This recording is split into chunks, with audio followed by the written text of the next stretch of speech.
A gente começa te atualizando sobre a BR-376, depois de mais de uma semana do deslizamento que ocorreu lá naquele ponto e deixou 2 pessoas mortas. Então foram 9 dias de interdição total, bloqueio na pista em Guaratuba, onde ocorreu deslizamento de terra que deixou 2 mortos. E agora o trânsito está liberado parcialmente.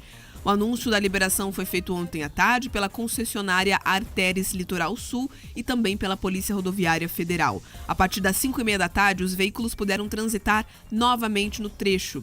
A liberação da 376 aconteceu 9 dias depois do deslizamento de terra que deixou 2 pessoas mortas e 6 feridas.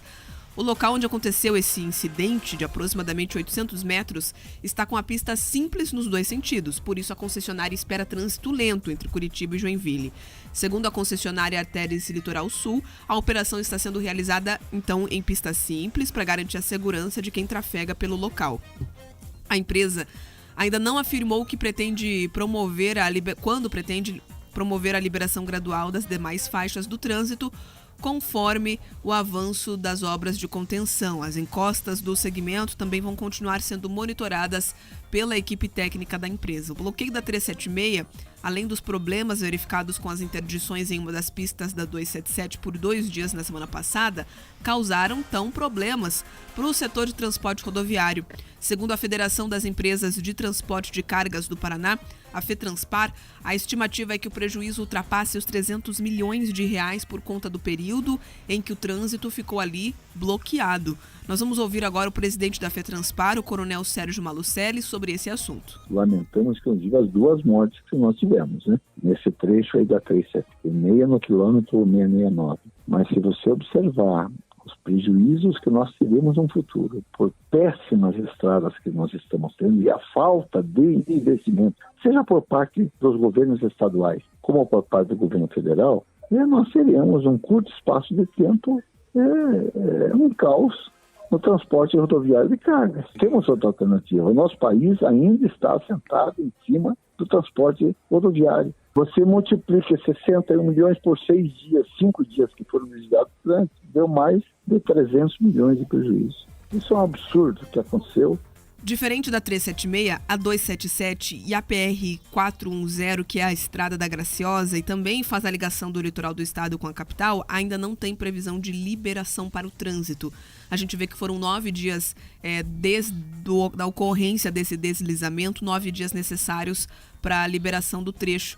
Mas vamos comparar aqui com a 277, como nós já fizemos isso, que hoje ainda está nas mãos do DENIT, do Poder Público.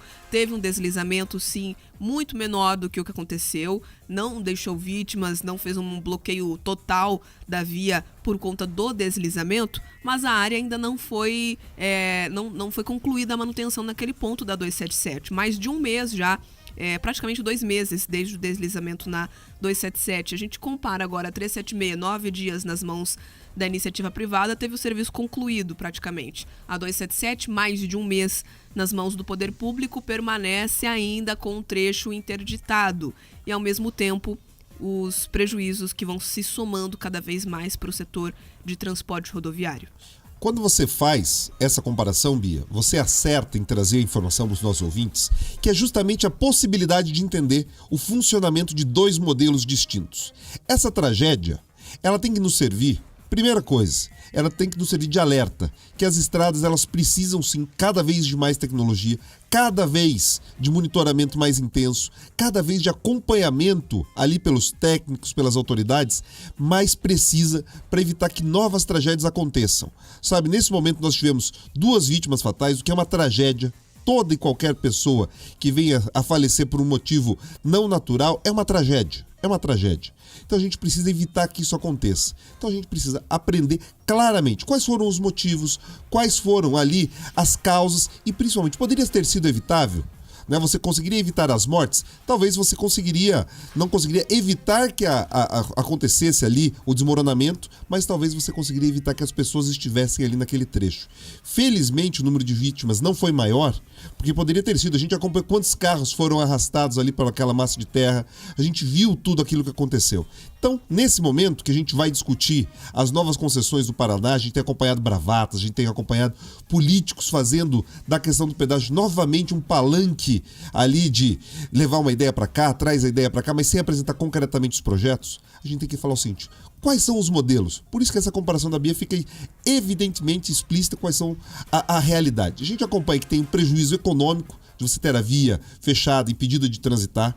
Então você precisa claramente ter o seguinte: a gente precisa discutir qual é o modelo mais eficiente para a economia paranaense, qual é o modelo que vai atender aos interesses. E além disso, nós temos que acompanhar 2 pontos. O primeiro deles, que os responsáveis, caso tenha algum tipo de responsável que poderia ter garantido que pessoas não estivessem ali no trecho, né, que elas sejam absolutamente responsabilizadas. Então a investigação que tem que acontecer, que vai dar uma devolutiva para a família das vítimas, que vai deixar claro para toda a sociedade os responsáveis ou não dessa tragédia, eles precisam ser punidos e nós aprendemos com isso. E nós aqui que vamos trabalhar com essa concessão, entender, não vale a pena você ter simplesmente algumas obras de manutenção se você não conseguir um monitoramento ativo e com muita tecnologia, porque senão essas tragédias podem sim se repetir. Então, a gente tem que, no mínimo, Bia, aprender as lições, porque senão a gente está fadado a cometer os mesmos erros. Perfeito, Pedroso. A gente falou da agilidade da concessionária, né, comparando com o poder público para resolver ali o problema do bloqueio e a limpeza e manutenção da pista, mas vale lembrar que tanto a concessionária a Arteres Litoral Sul quanto a Polícia Rodoviária Federal estão sendo acompanhadas pela Polícia Civil e pelo Ministério Público para apurar aí a possível responsabilidade na liberação do trânsito naquele trecho, mesmo diante dos riscos de deslizamentos. Agora 7h10.